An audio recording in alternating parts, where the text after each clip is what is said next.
परावेदा वासुदेव परामथा वासुदेव परायोगा वासुदेव पराक्रिया वासुदेव परम ज्ञान वासुदेव परम तपा वासुदेव परो धर्म वासुदेव परागति। भगवान श्री कृष्ण ही सब कुछ है।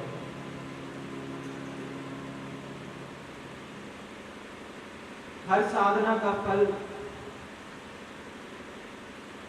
भगवान श्री कृष्ण है।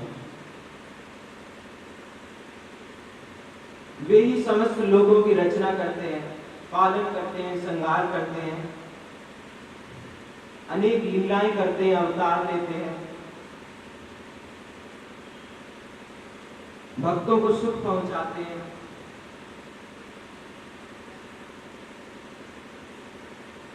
सूर्य जी यहाँ पर 24 अवतारों की कथा निवेदित करते हैं और कहते हैं, हे ऋषियों, भगवान नारायण का जो विराट रूप है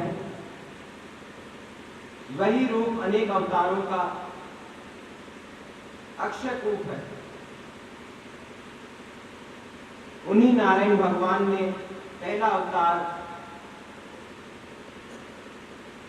चारों सनत कुमारों के रूप में लिया, दूसरा अवतार वारा भगवान के रूप में लिया, तीसरा नारद बाबा के रूप में,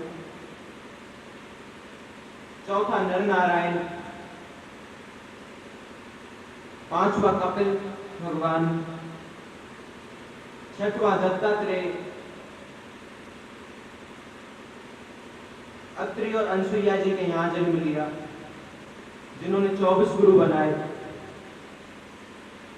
सातवां रुचि प्रजापति की पत्नी आकृति के गर्भ से यज्ञ के रूप में, राजा नाभि की पत्नी मेरु देवी के गर्भ से ऋषभदेव भगवान, जिन्होंने जैन धर्म का प्रचार किया। उसके बाद राजा पृथु के रूप में पृथ्वी का दोहन। 10वां अवतार चाक्षुष मनवंतर में अगले मनवंतर के अधिपति वैवस्वत मुनि की रक्षा के लिए मत्स्य अवतार धारण किया। समुद्र मंथन में कश्यप अवतार धारण किया। 12वां धन्वंतरी अवतार, 13वां मोहिनी अवतार, 14वां अवतार नरसिंह अवतार धारण किया। उसके बाद वामन अवतार, परशुराम अवतार, महामुनि पाराशर की पत्नी सत्यवती के गर्भ से वेद व्यास जी के रूप में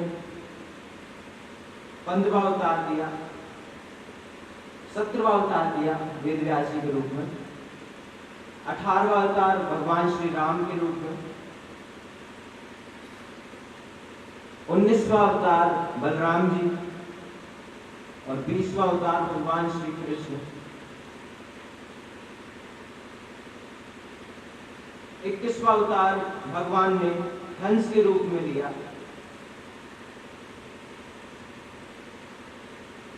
22वां द्वापर के अंत में हैग्रीव रूप धारण करके औषधियों एवं बीज आदि की रक्षा की।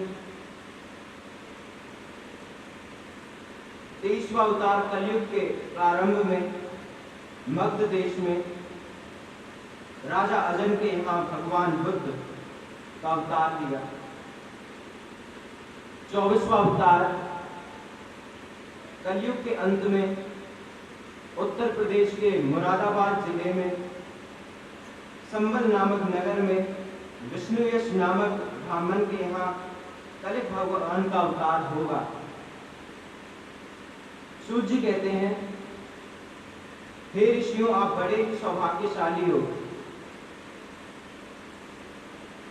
जो विघ्न बाधाओं से भरे संसार में रहकर भी भगवान कृष्ण की लीलाओं का श्रवण कर रहे हैं। अब सौनक जी ने प्रश्न किया कि हे सूत जी, जो कथा आप हमें सुना रहे हैं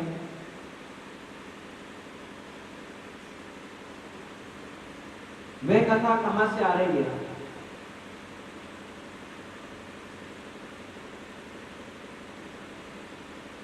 भगवान वेद व्यास ने इस परमहंसों की संहिता का निर्माण किया। कब और किसकी प्रेरणा से किया? सूत जी कहते हैं, हे ऋषियों, वर्तमान चतुर्युगी के तीसरे युग में द्वापर में महर्षि पाराशर द्वारा वसु कन्या सत्यवती के गर्भ से वेद व्यास जी का जन्म हुआ। एक दिन बद्रीनाथ में सरस्वती नदी के तट पर बैठे विचार किया कि घोर कलयुग है, घोर कलयुग आने वाला है। कली के लोग बड़े मंदबुद्धि रहेंगे, श्रद्धाहीन रहेंगे, शक्तिहीन रहेंगे, कम आयु वाले होंगे, तो उनका कल्याण कैसे होगा? तो व्यास जी ने मनुष्यों के कल्याण के लिए 4 वेदों की रचना की। पहले एक वेद ऋग्वेद की रचना की, फिर उसके 4 भाग कर दिए। फिर भी संतोष नहीं हुआ, क्योंकि वेदों की भाषा बहुत कठिन है। सरलता के लिए पंचम वेद स्वरूप महाभारत की रचना की, जिसमें संपूर्ण वेदों उपनिषदों का ज्ञान भर दिया। फिर भी मन को शांति नहीं मिली। 17 पुराणों की रचना कर दी, लेकिन अभी भी मन अशांत है। बड़े चिंतित बैठे थे, तभी नारद जी का आगमन हुआ। व्यास जी ने नारद जी को प्रणाम किया। नारद जी ने उदासी का कारण पूछा कि आप उदास क्यों हैं? व्यास जी ने कहा, हम खुद नहीं जान पा रहे कि हम उदास क्यों हैं। नारद जी ने कहा, व्यास जी, आपने लिखा तो बहुत है, अपनी लेखनी में बौद्धिक परिचय खूब दिया है, बड़ी विचित्र शब्दावली का प्रयोग किया है, लेकिन इसे सब लोग नहीं समझ सकते।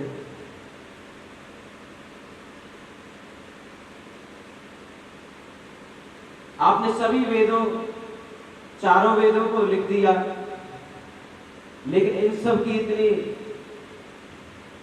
कठिन भाषा है कि साधारण लोगों से नहीं समझ पाएंगे।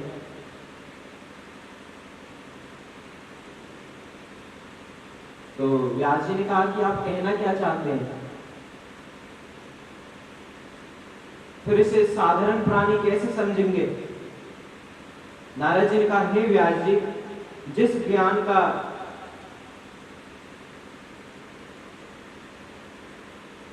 भगवान में न हो, उस ज्ञान की कोई कीमत नहीं है।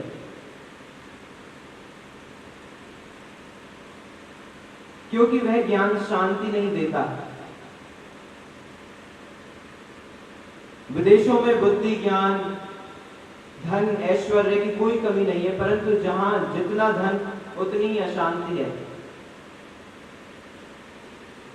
अगर उस धन का संपूर्ण धर्म के लिए ना हो, उस धन का समर्पण धर्म के लिए ना हो, तभी तो उनका झुकाव है जो भारत की तरफ ज्यादा रहता है। जैसे हम देख सकते हैं वृंदावन में अंग्रेज लोग हमें दिखाई देते हैं, क्योंकि भौतिकतावादी जगत में शांति नहीं है। अगर धन और ऐश्वर्य में ही शांति होती तो रावण पर तो सोने की लंका थी। नारद जी कहते हैं कि आपने लिखा तो बहुत, अपने ज्ञान का परिचय तो बहुत दिया है, परंतु भगवान कृष्ण की पावन लीला माधुरी का गान नहीं किया। और जब तक भक्त और भगवान के पावन चरित्र का गान नहीं करोगे, तब तक शांति नहीं मिलेगी। नारद जी कहते हैं, मुझे देखो, मैं पूर्व जन्म में वेदवादी ब्राह्मण था, दासी का पुत्र था। मेरी मां साधुओं की सेवा करती थी। चतुर्मास में भी संतों के साथ भोजन कीर्तन आदि किया। 4 महीने बाद संत जाने लगे और मुझे भी साथ ले जाने लगे। संतों ने कहा, जब तक तुम्हारी मां जीवित है तब तक घर में ही रहकर भजन करो। संतों ने नारद जी से कहा कि जब तक तुम्हारी मां जीवित है, जब तक तुम मां की सेवा करो और घर में रहकर भगवान का भजन करो।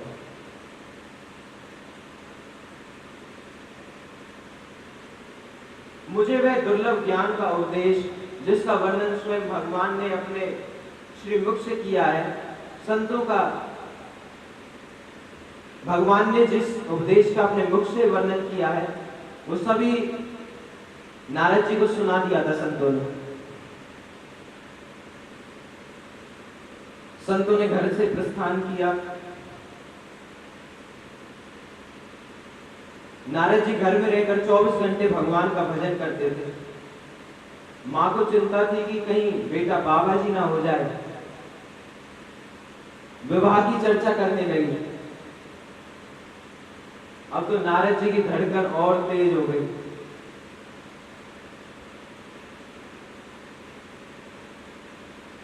नारद जी की धड़कन तेज हो गई। अभी मां के मरने की प्रतीक्षा करने लगे। नारद जी सोचने लगे कि अब तो माता के मरने की प्रतीक्षा कर रहा हूं, फिर पत्नी के मरने की प्रतीक्षा करनी पड़ेगी। सारा जीवन प्रतीक्षा में ही निकल जाएगा। एक दिन रात में नारद जी की माता दूध निकालने गई, गाय का गौदोहन के लिए गई। सर के ऊपर पैर पड़ गया, मां की मृत्यु हो गई। किसी ने सूचना दी नारद जी को, तो नारद जी को बड़ी प्रसन्नता हुई, लेकिन लोगों को दिखाने के लिए झूठे को रोना पड़ा। चलते पास में एक सरोवर मिला, उधर स्नान किया, जल पिया। किनारे एक पीपल का वृक्ष था। आंख बंद करके भगवान का ध्यान करने लगे और चमत्कार हो गया। भगवान की सुंदर झांकी नारद जी के हृदय में बैठ गई। खुशी के मारे नारद जी झूमने लगे। थोड़ी देर बाद भगवान की छवि अंदर ध्यान हो गई तो नारद जी रोने लगे। फिर ध्यान किया, परंतु हृदय में भगवान की छवि का दर्शन नहीं हुआ। नारद जी तड़पड़ाने लगे तो आकाशवाणी हुई कि अभी तू कच्चा है, जब पक जाएगा तब मेरा दर्शन होगा। नारद जी कहने लगे, तो प्रभु मैं पक जाता तभी दर्शन देते। भगवान ने कहा, बेटा तू कहीं भटक ना जाए, इसके लिए मैंने तुझे अपने रूप सुधा की चटनी चटाई है, तुझे विश्वास दिलाया है कि मैं हूं। इस जन्म में मेरा भजन कर, अगले जन्म में तुझे नित्य निरंतर मेरा दर्शन होता रहेगा। नारद जी ने धैर्य नहीं छोड़ा, निरंतर भगवान का भजन करते रहे। कुछ दिन बाद महाप्रलय हुई, संसार जलमग्न हो गया, सारे जीव भगवान में समा गए। जब दोबारा सृष्टि का निर्माण हुआ तो वही दासी का पुत्र रामदास ब्रह्मा का बेटा बनकर आपके सामने खड़ा है। तो हे व्यास जी, यह सब संतों के संग का प्रभाव है। मैं ब्रह्मा का बेटा बन गया, भगवान की दी हुई वीणा पर भगवान का कीर्तन करता हूं, नाम गाता हूं, जहां चला जाऊं बड़ा आनंद मिलता है। इसीलिए हे पाराशर नंदन, इस बार बुद्धि पर जोर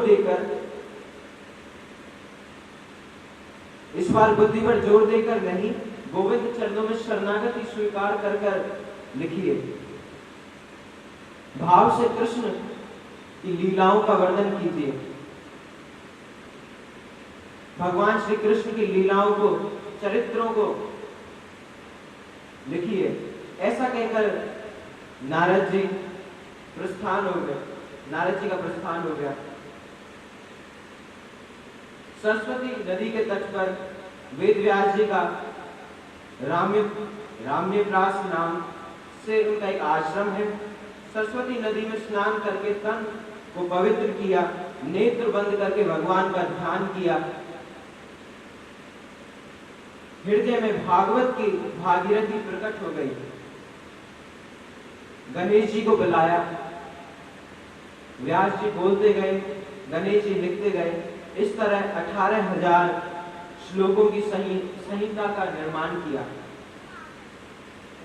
विचार आया कि यह परमहंसों की संहिता है, किसी परमहंस को ही देनी चाहिए। तो ध्यान आया कि मेरा जो बेटा है सुखदेव, उसके जैसा कौन परमहंस हो सकता है, जो जन्म लेते ही वनों की ओर निकल गया, सन्यासी हो गया।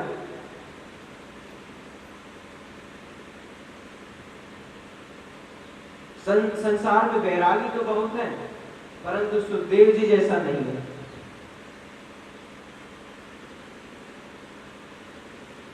सुखदेव जी जन्म से ही वीतरागी थे, विरक्त हैं, सन्यासी हैं। संसार का कोई आकर्षण उन्हें आकर्षित नहीं कर सकता। परंतु सुखदेव जी को ढूंढू कहां, वो तो जन्म से ही वनों की तरफ निकल गए। अपने 4 शिष्यों को बुलाया, शिष्यों को भागवत के 2-4 श्लोक रटा दिए और कहा, जाओ जंगलों में गाते हुए फिरो। शिष्यों ने श्लोक गाए।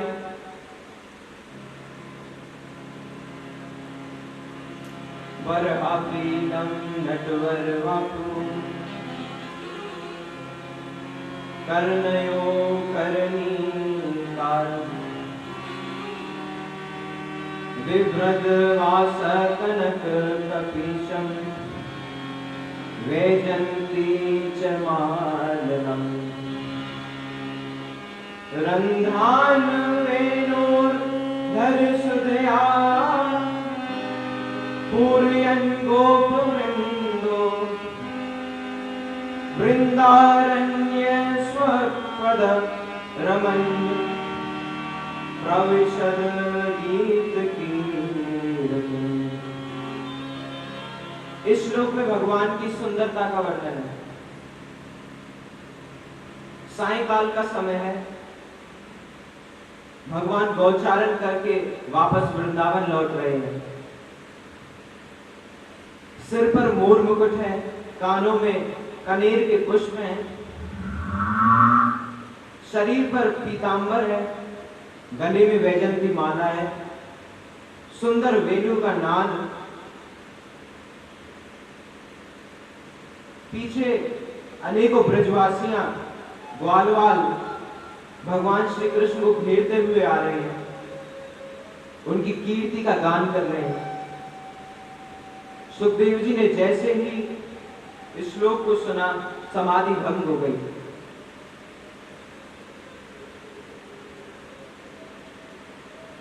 जो शिष्य थे वो जोर जोर से चिल्ला रहे थे, भैया वह मोर मुकुट वाला बहुत सुंदर है,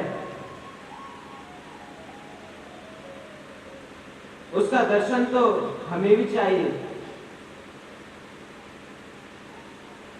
अब तो सुखदेव जी सोचने लगे कि मुझे भी उनका दर्शन चाहिए।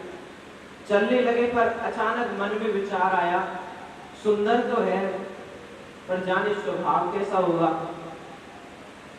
तो रुक गए। इतने में दूसरा श्लोक गाया। दूसरे श्लोक में भगवान का स्वभाव बताया। जैसे किसी के स्वभाव में क्रोध रहता है, क्रोध भरा हुआ होता है, तो वो बात बात पर क्रोध करता है। उसी तरह भगवान के स्वभाव में कृपा है। पूतना में भी भगवान ने कृपा का बहाना ढूंढ लिया कि बुरी भली कैसी भी है पर काम तो यशोदा जैसा कर रही है। इतना सुनते ही दौड़ पड़े। शिष्यों से कहा कि और सुनाओ, और कहो। तो शिष्यों ने क्या किया, उनको पिताजी के पास चलने को कहा।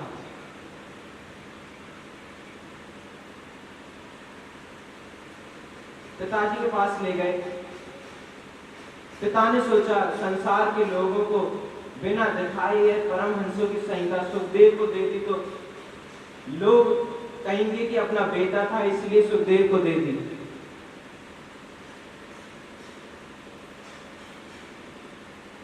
इसीलिए सुखदेव महाराज की परीक्षा कराई गई। सुखदेव महाराज ने पहले से ही अमर कथा सुन रखी थी और वेदों का बहुत ज्ञान था, इसीलिए वो परीक्षा में उत्तीर्ण हुए। सौनक जी कहते हैं, हे सूत जी, यह तो ठीक है पर यह परमहंसों की संहिता व्यास जी ने सुखदेव को दी, पर सुखदेव ने परीक्षित को क्यों सुनाई? वह तो राजा थे और राजा तो भोगवादी। परमहंसों की संहिता किसको दी? सुखदेव जी महाराज को। सौनक जी कहते हैं, हे सूत जी, यह तो ठीक है, यह परमहंसों की संहिता व्यास जी ने सुखदेव को दी, पर सुखदेव जी ने परीक्षित को क्यों सुनाई? वह तो राजा थे और राजा तो भोग विलासी होता है, उनका जीवन तो रजोगुनी होता है।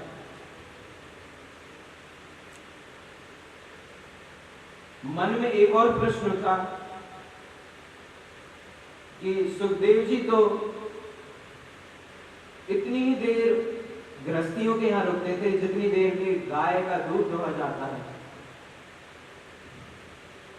तो फिर 7 दिन एक स्थान पर कैसे रहे?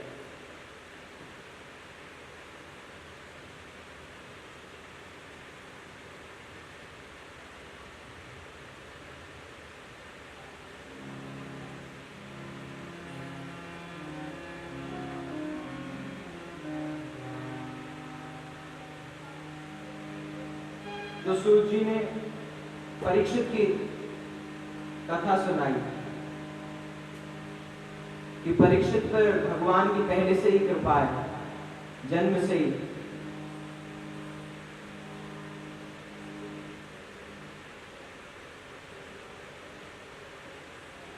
महाभारत का अंतिम युद्ध चल रहा था भीमसेन और दुर्योधन के बीच में।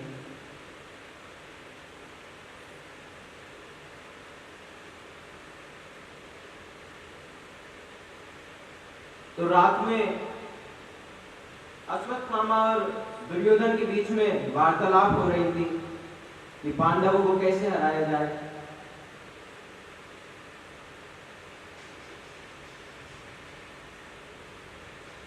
तो अश्वत्थामा रात को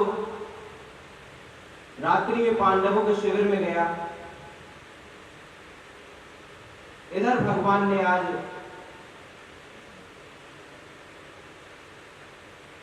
हमारे विजय की पहली रात थी, पांडव सभी बहुत खुशी थे। तो अश्वत्थामा ने क्या किया, रात को जो पांडव के पुत्र थे उनको पांडव समझकर उनके सिर को काटकर दुर्योधन के पास ले आया और कहने लगा, लो महाराज, आपका युद्ध पूरा हो गया।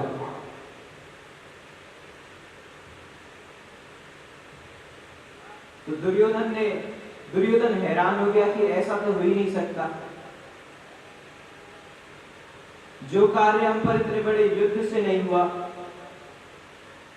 वो तुमने एक रात्रि में ही पूरा कर दिया।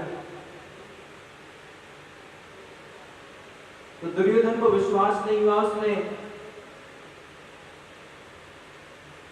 उसके सिर को पकड़कर देखा तो अचानक उसकी जो उंगलियां थी वो सिर में अंदर गड़ गई।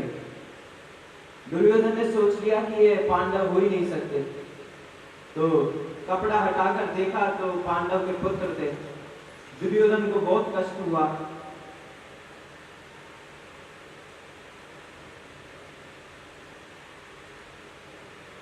दुर्योधन ने कहा कि हमारा वंश तो नष्ट हो ही गया, तुमने पांडवों का भी वंश नष्ट कर दिया। अश्वत्थामा घबरा गया कि पांडव अब मुझे जीवित नहीं छोड़ेंगे। द्रौपदी ने देखा कि पांचों पुत्रों के धड़ तो हैं परंतु सिर नहीं है। चीखने लगी, रोने लगी।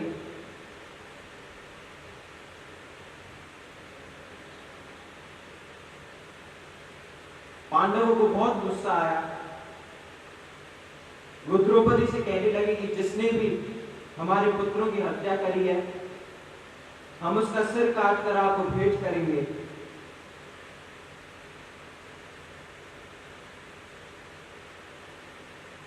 हमें उसका सिर धड़ से अलग करके ही हमारे हृदय की जलन शांत होगी। भगवान श्री कृष्ण को लेकर आए। पता चला कि अश्वत्थामा ने पुत्रों की हत्या करी है।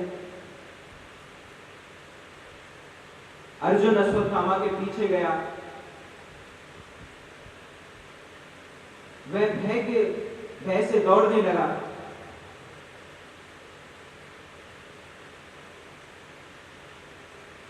परंतु जो अश्वत्थामा था उस पर ब्रह्मास्त्र था, लेकिन वो चलाना ही जानता था, उसे वापस लेना नहीं जानता था। फिर भी उसने अपनी प्राण रक्षा के लिए ब्रह्मास्त्र चला दिया। उस ब्रह्मास्त्र की प्रचंड अग्नि से भयभीत होकर अर्जुन भगवान कृष्ण की शरण में आ गया और कहने लगे कि भगवान यह तेज कहां से आ रहा है।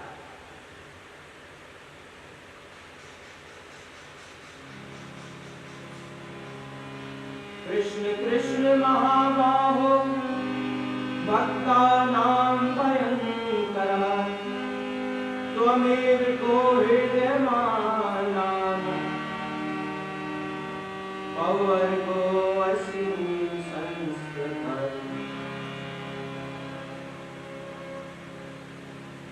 हे सर्वात्मा, हे सर्वशक्तिमान, मैं आपकी शरण में हूं, मेरी रक्षा कीजिए।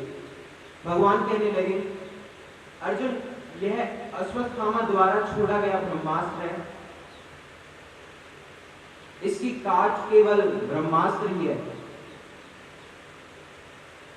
अर्जुन ने भी ब्रह्मास्त्र चला दिया।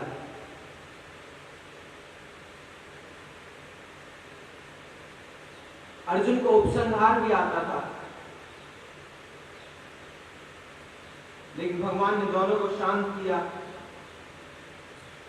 अश्वत्थामा को रस्सियों से जकड़कर बांध दिया और द्रौपदी के सामने ले गए। अर्जुन ने कहा, इसने सोते हुए बच्चे को मारा है, इस दुष्ट पर दया नहीं दिखानी चाहिए, इसको मार देना चाहिए। द्रौपदी ने कहा, दया इस पर नहीं, इसकी मां पर दिखानी चाहिए। तो युधिष्ठिर ने कहा कि हाँ, द्रौपदी ठीक ही कहती है। अर्जुन ने भी इस बात को स्वीकार कर दिया, लेकिन भीम ने प्रतिज्ञा ली कि इसे सब छोड़ देंगे, परंतु मैं नहीं छोड़ूंगा। सब कृष्ण के पास गए। भगवान श्री कृष्ण ने भीम को समझाया।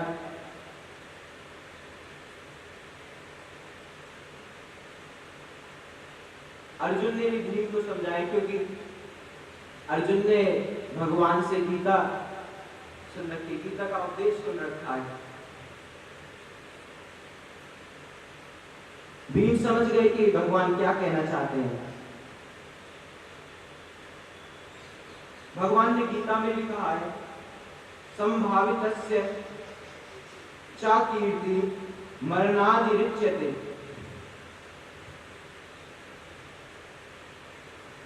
इसी भाव को तुलसीदास जी ने भी रामचरितमानस में कहा है, संभावित कहू उपजस लागू कोटि मरण सम दारुण दाहू।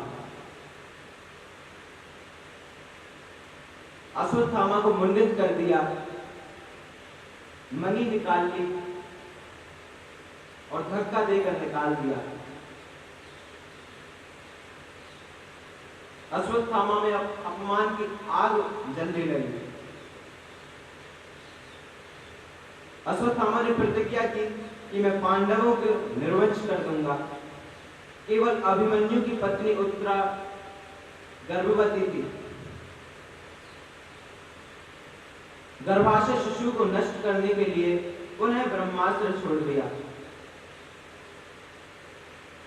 उत्तरा दौड़ी दौड़ी भगवान के चरणों में गिर गई।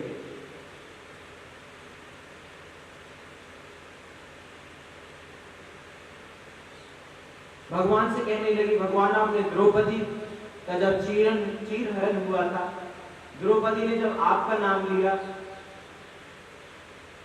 तो आपने उनकी रक्षा करी। भगवान तुरंत समझ गए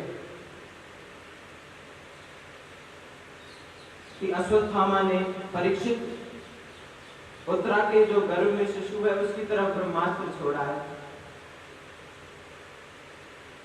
तो भगवान कहने लगे कि उत्तरा थोड़ी देर मुझे आप अपना पुत्र बना लो।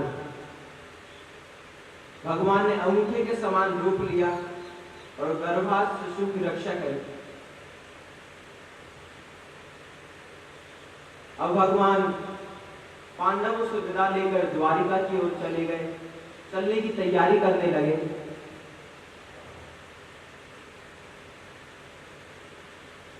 परंतु कुंती ने चरण पकड़ दिए और कुंती भगवान की स्तुति करने लगी।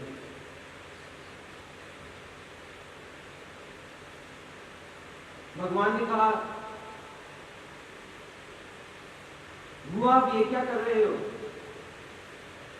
आप मेरी बुआ हो, प्रणाम मुझे करना चाहिए आपको। कुंती ने कहा, प्रभु आज आपकी बातों में नहीं आने वाली। आप मेरे भतीजे नहीं हो, अखिल कोटि ब्रह्मांड नायक, सर्वशक्तिमान, सकल गुण निधान हो। हे प्रभु, जैसे पुष्प के हर कण में सुगंध रहती है, वैसे आप भी ब्रह्मांड के हर कण में, हर जीव के भीतर और बाहर भी रहते हो, परंतु दिखाई नहीं देते।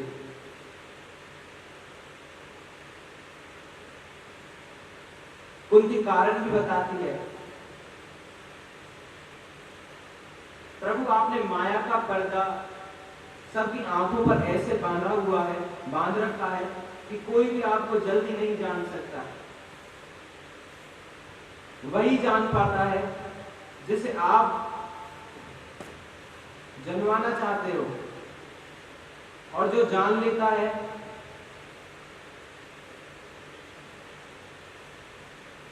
आप उसके सामने प्रकट हो जाते हो। उससे अति दूर नहीं रहते।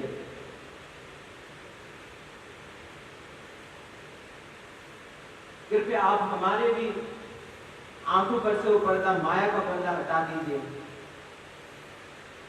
भगवान को देखने के लिए क्या चाहिए? दिव्य दृष्टि चाहिए।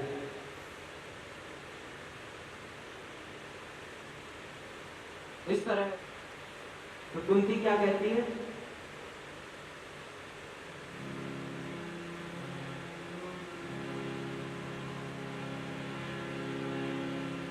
विपदा सन्तु न शाश्वत तत्र तत्र जगत गुरु भवतो दर्शनं यस्य पुनर्भव दर्शनम। कुंती कहती है कि सारे संसार के दुख मेरी झोली में डाल दीजिए।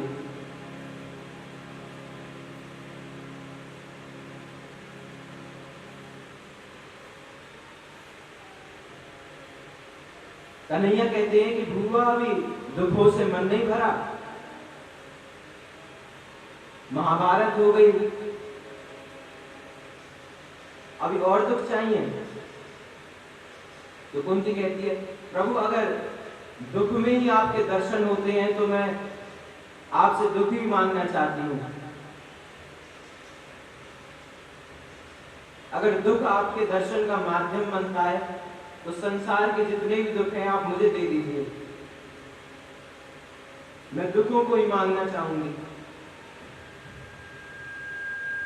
मेरे जीवन से कभी भी दुखों का अंत ना हो। कुंती बुआ का ऐसा प्रेम देखकर भगवान द्वारिका जाते जाते रुक गए। पांडव बड़े प्रसन्न हुए। सुख के माथे सिल पर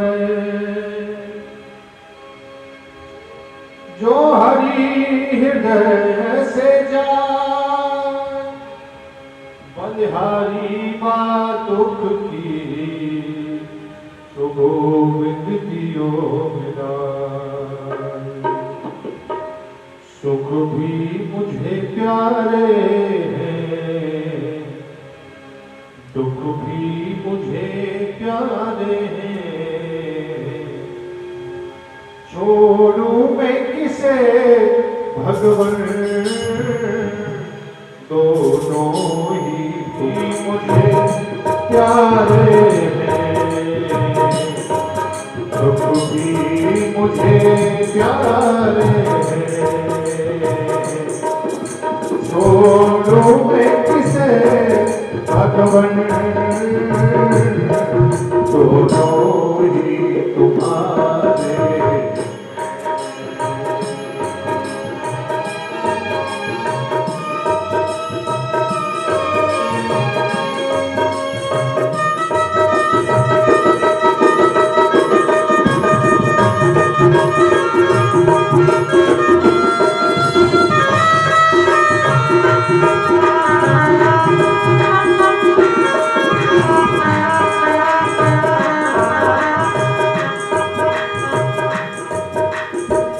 सुख ही दुनिया की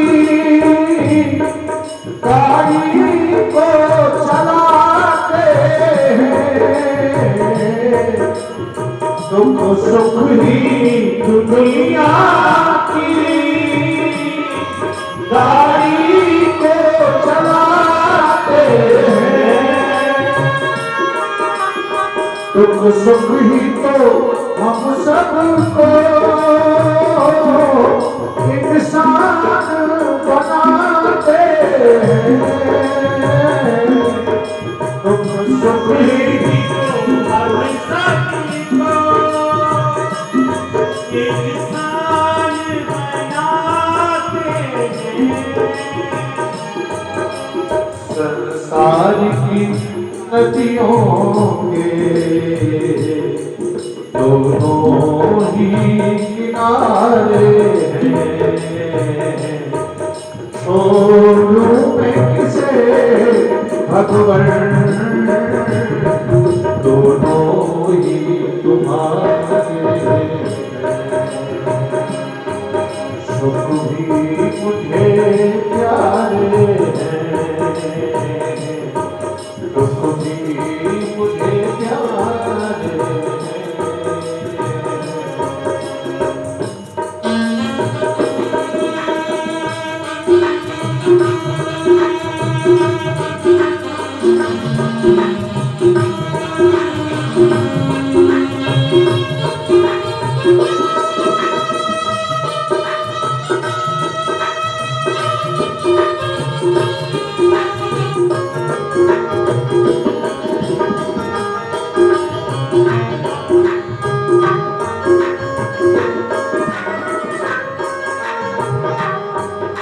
दुख चाहेगा कोई भी सदा सुख को तरसते हैं दुख चाहेगा कोई भी सब सुखी को तरसते हैं दुख में सब रोते सुख में सब हंसते दुख में सब रोते हैं सुख में सब हंसते हैं सुख मिले जिसे उसको दुख भी तो हमारे दोनों में किसे भगवान दोनों ही तुम्हारे सुख भी मुझे प्यारे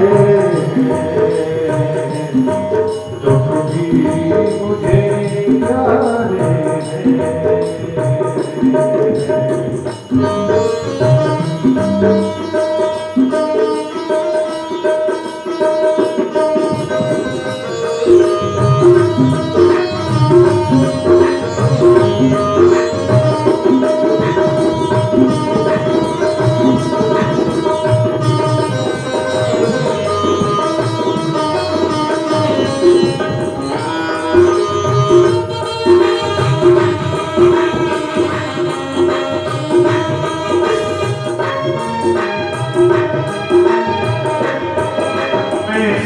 कैसे कहूँ मुझको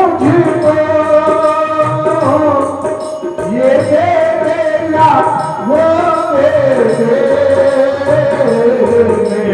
कैसे कहूँ मुझको मुझे ये जो भी तेरी मर्जी हो मर्जी से तू बोले जो तेरी मर्जी हो मर्जी से तू बोले मैंने तो तेरे आगे बस हाथ पसारे मैंने तो तेरे आगे बस हाथ पसारे छोड़ूं मैं किसे भगवान दोनों ही तुम्हारे सुख भी मुझे प्यारे दुख भी मुझे प्यारे छोड़ूं मैं किसे भगवान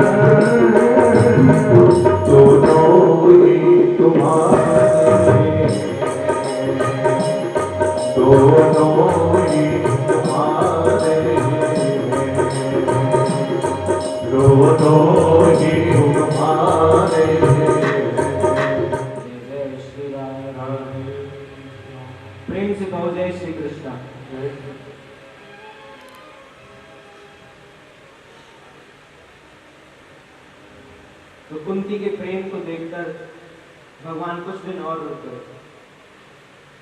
पांडव भी बड़े प्रसन्न हुए।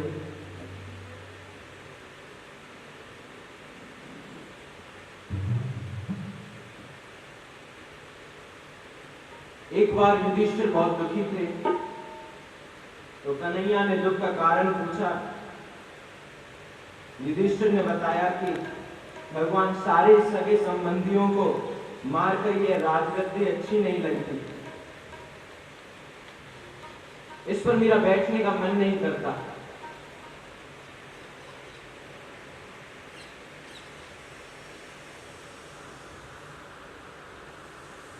तो भगवान ने पांडवों को समझाया और सबको युद्ध भूमि में भीष्म पितामह के पास ले गए, जो वानों की शैया पर लेटे हुए थे। सबने भीष्म पितामह को प्रणाम किया। भीष्म पितामह ने अर्जुन से कहा, अर्जुन तेरा सारथी नहीं आया क्या? भगवान ने कहा कि मैं तो ही सबको लाया हूं आपके दर्शन कराने के लिए। भीष्म पितामह बड़ी सुंदर बात कहते हैं, प्रभु आपने सबकी इच्छा पूरी की, मेरी भी एक इच्छा है। जब तक शरीर में प्राण है तब तक यहीं खड़े रहिए। प्रभु उदास हो गए, इन्हें तो इच्छा मृत्यु का वरदान है, अगर 2-4 साल यहीं खड़े रखा तो। भीष्म पितामह ने कहा, सरकार ऐसे खड़ा नहीं होना है, ऐसे खड़े होने को नहीं कहा। भगवान मुस्कुराने लगे और पितामह ने कहा, प्रभु पांडवों ने आपको जो बनाया बन गए, रथी बने, सारथी बने, सखा बने, शांति दूत बने। पांडवों ने कितने संबंध आपके साथ जोड़े, आज मैं भी एक संबंध आपसे जोड़ना चाहता हूं। प्रभु मेरी एक बेटी है, उसके साथ आप विवाह कर लीजिए, उसका विवाह मैं आपके साथ कराना चाहता हूं। और भगवान कहने लगे कि आप तो आजीवन ब्रह्मचारी हो, तो पुत्री कहां से? भीष्म पितामह ने बताया कि प्रभु मेरी निर्मल बुद्धि, मैंने अपनी पत्नी नहीं बनाई, मैंने इसे अपनी बेटी की तरह पाला है, परंतु आज तक इसके लायक कोई पति नहीं मिला। प्रभु मेरी मति में कोई तृष्णा नहीं है।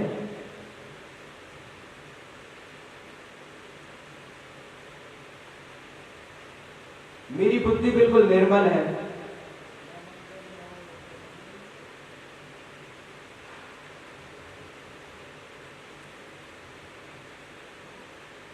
तो हर पिता अपनी पुत्री से बहुत प्रेम करता है। जैसे पुत्र होता है, पिता पुत्र के लिए कर्ज लेकर भी उसका इलाज कराता है, परंतु पुत्र से भी सम्मान का वो रहता है, पद प्रतिष्ठा की भूख रहती है। बेटा यदि हमारी कीर्ति में दाग लगा दे तो उसका भी त्याग कर देते हैं। परंतु हे प्रभु मेरी मति में कोई दोष नहीं है, कृपया आप इसे स्वीकार कीजिए। भगवान कहने लगे कि अपनी प्रशंसा आप तो अपने आप कर रहे हैं। भीष्म पितामह ने कहा, प्रभु कोई भी पिता अपनी पुत्री का रिश्ता लेकर जाता है तो उसकी बुराइयां थोड़ी नहीं करता, बेशक उसमें कितनी भी बुराई है लेकिन उसकी बुराई नहीं करता। इसीलिए हे प्रभु मेरी ये निर्मल बुद्धि आप स्वीकार करो।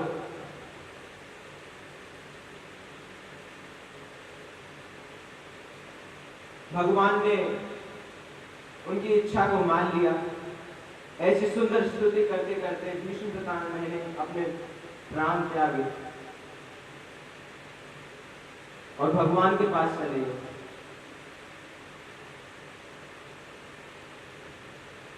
और भगवान का दर्शन करते करते ही प्राण त्यागे। माघ शुक्ल एकादशी को विष्णु पिता में भगवान के परम धाम को चले गए। प्रेम से कहो जय श्री कृष्ण, जय श्री कृष्ण, जय श्री कृष्ण, जय श्री कृष्ण। जय श्री कृष्ण। भगवान कृष्ण सभी पांडवों से अनुमति लेकर अर्जुन के साथ द्वारिका को गए। द्वारिका में भगवान का बड़ा दिव्य स्वागत हुआ।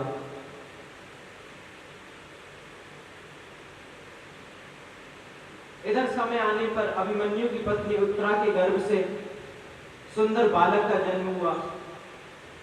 युधिष्ठिर ने ब्राह्मणों को खूब दान दिया। ब्राह्मणों ने कहा यह बालक तेजस्वी, यशस्वी और ब्राह्मण भक्त रहेगा, भगवत भक्त रहेगा। उसका नाम परीक्षित रखा।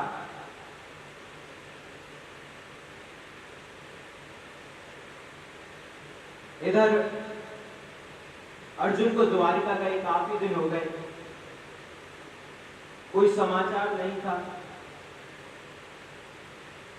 पांडवों को हस्तिनापुर में अपशगुन होने लगे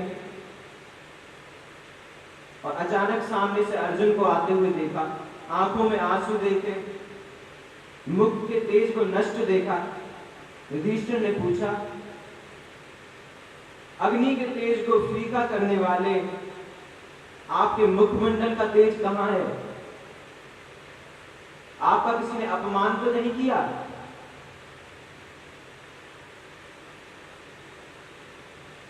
या आपने किसी आगम्य स्त्री का संग तो नहीं किया? या आपने कोई निंदित कर्म किया है? अंतिम प्रश्न किया, कहीं हमारे प्राणधन द्वारिका नाथ ने आपका परित्याग तो नहीं कर दिया? इतना सुनते ही अर्जुन युधिष्ठिर के चरणों में लेट गया। भगवान की स्वधाम गमन की बात बताई। कहा मेरा तेज भगवान कृष्ण के साथ चला गया, सब कुछ वहीं पर रह गया।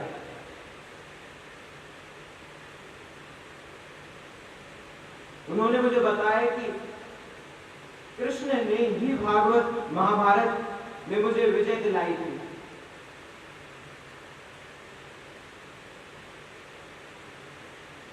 माता कुंती ने ये सुनते ही ध्यान लगाकर प्राण त्याग दिए।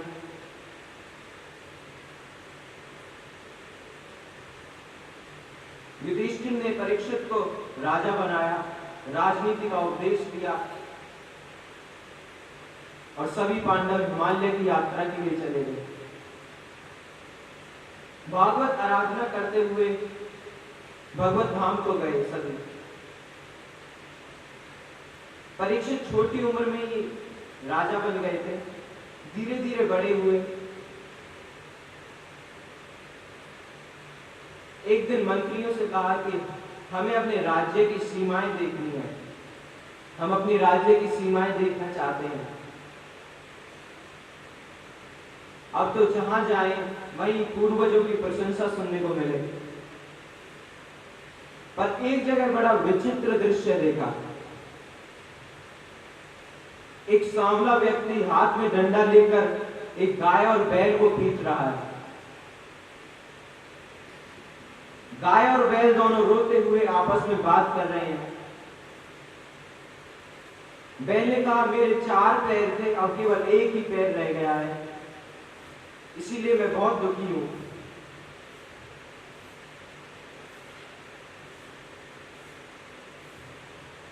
परीक्षित जी ने कहा बैल से, क्या आप राक्षस स्वभाव वाले व्यक्ति के द्वारा सताए हुए हैं? और इधर गौमाता कहने लगी, अब भगवान अपनी लीला संवर्धन करने अपने धाम चले गए हैं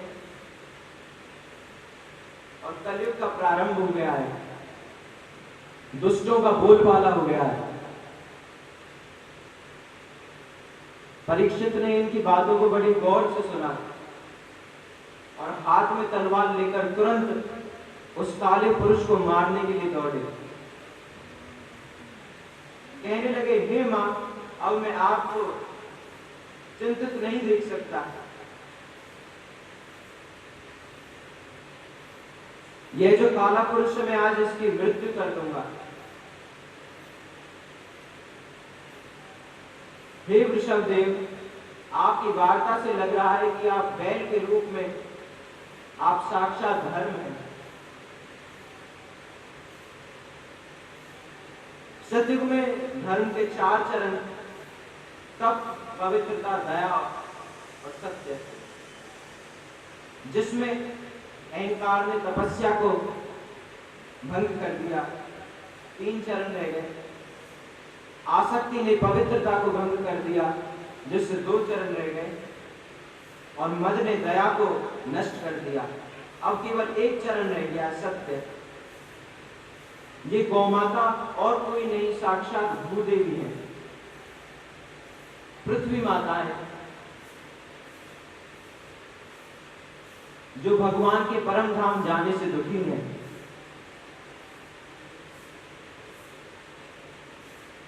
परीक्षित जी कहने लगे कि मां, भगवान भले ही चले गए, लेकिन उनका दास अभी जीवित है। सावले पुरुष से पूछा परीक्षित महाराज ने कि तू कौन है? उसने कहा कि मैं कली हूं, मैं राज्य से बाहर रहता हूं।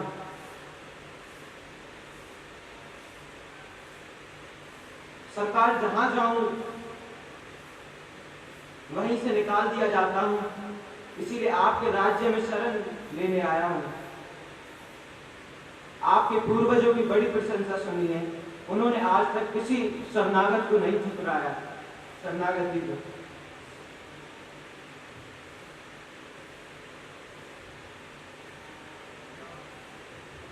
क्या तुम्हें पता है ए अर्जुन,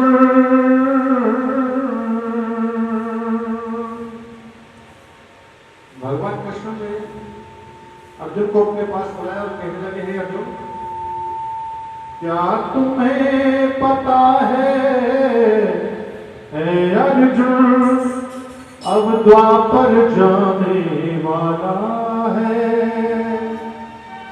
अन्याय और अधर्म से भरा अब कलियुग आने वाला है, अब कलियुग आने वाला है।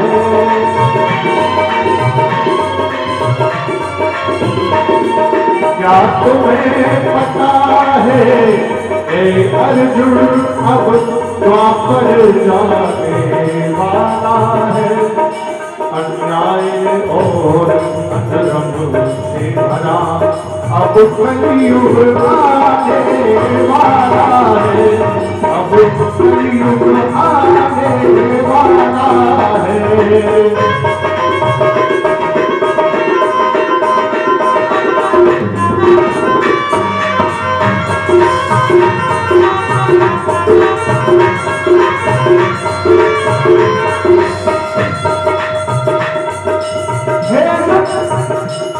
ना पुत्र पिता की कदर करे, ये हो कलयुग में, ना पुत्र पिता की कदर करे, भैया मारेगा भैया को, ना पुत्र पिता की कदर करे, भैया मारेगा भैया को, पत्नी का पति गुलाम रहे, बेटा मारेगा भैया को, बेटा मारेगा भैया को,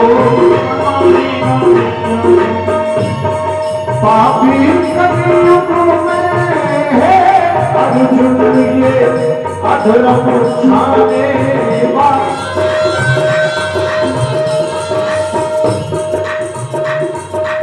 आपकी अंकल याद रहा,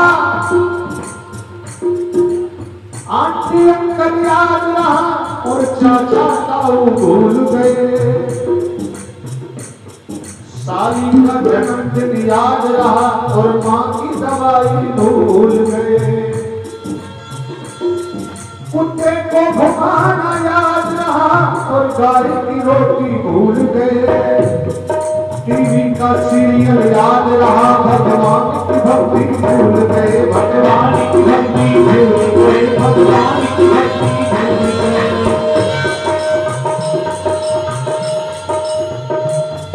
ज्ञानी की कोई कदर नहीं, हे अर्जुन कलयुग में ज्ञानी की कोई कदर नहीं, अज्ञान के कलयुग में इंसान का था सतयुग में, भगवान रुकेगा कलयुग में, भगवान रुकेगा कलयुग में, भगवान रुकेगा कलयुग में। इंसान को देखो कलयुग में, इंसान ही माने वाला है, अन्याय और अधर्म से भरा अब कलयुग आने वाला है, अब कलयुग आने वाला है।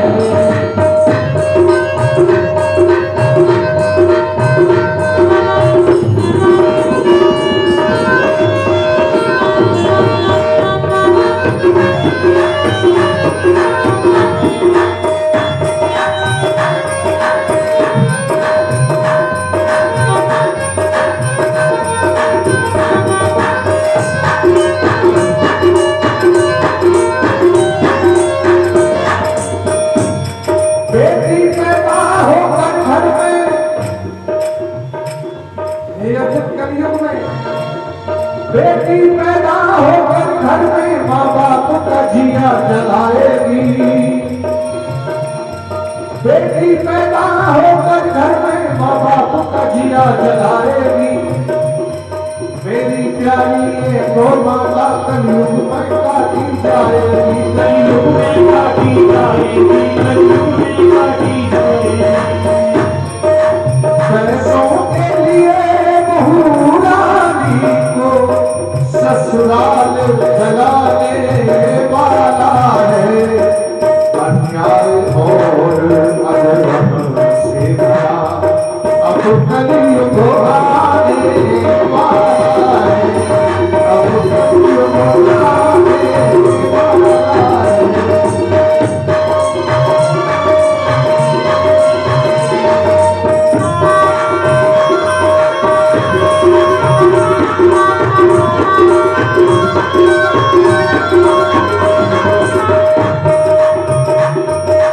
वेद शास्त्र मर्यादा की, ये वेद शास्त्र मर्यादा की खुद ब्राह्मण हंसी उड़ाएंगे। हे अर्जुन, वेद शास्त्र मर्यादा की खुद ब्राह्मण हंसी उड़ाएंगे। कलयुग में नए नए भगवान खुद प्राणी ही बन जाएंगे, खुद प्राणी ही बन जाएंगे, खुद प्राणी ही बन जाएंगे। वेद शास्त्र मर्यादा की खुद ब्राह्मण हंसी उड़ाएंगे, कलयुग में नए नए भगवान खुद प्राणी ही बन जाएंगे। ब्रजवासी कोई कलयुग में सही राह दिखाने वाला है, अन्याय और अधर्म से भरा अब कलयुग